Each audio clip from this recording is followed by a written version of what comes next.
नमस्कार. महाराष्ट्र योजना कॉर्नरमध्ये आपल्या सर्वांचे स्वागत आहे.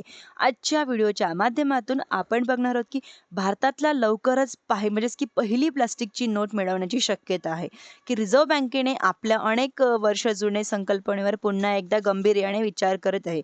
म्हणजेच की जो हा निर्णय आहे तो प्रत्यक्षात आलाय. तो देशाच्या अर्थव्यवस्थेवर एक खूप मोठा बदल ठरणार आहे. सध्या रिझर्व्ह बँकेकडून एक विशेष प्रकारच्या कागदाचा वापर करून नोटा छापल्या जात आहे. परंतु बिझनेस स्टँडर्डच्या रिपोर्टनुसार रिझर्व्ह बँकेच्या संचालक मंडळाच्या गेल्या 2 बैठकांमध्ये प्लास्टिकच्या नोटा चलनांच्या आणण्याबद्दल सविस्तर चर्चा झालेली आहे. म्हणजेच की आता कागदी चलनाचे दिवस संपणार आहे. आर-बी-आय प्लास्टिकच्या नोटा या ठिकाणी आणणार आहे.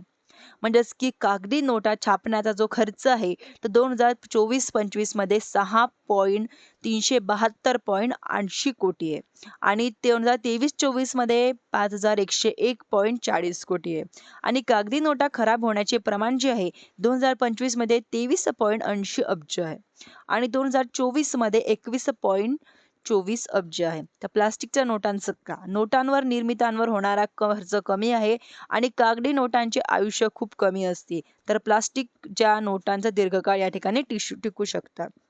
2012 मध्ये देशातील 5 शहरांमध्ये पायलट प्रोजेक्ट म्हणून प्लास्टिकच्या नोटा आणण्याची तयारी आणि काही तांत्रिक अडचणीमुळे हा प्रयत्न थांबला गेलेला होता. म्हणजेच की आता हे कागदी नोटा येणारच लवकर आपल्या भारतामध्ये येणारच आहे. आर-बी-आयचा हा निर्णय तुम्हाला कसा वाटला कमेंट करून नक्की कळवा व अशाच नवीन-नवीन अपडेटसाठी माझ्या चॅनलला तुम्ही सबस्क्राईब करायला विसरू नका. धन्यवाद.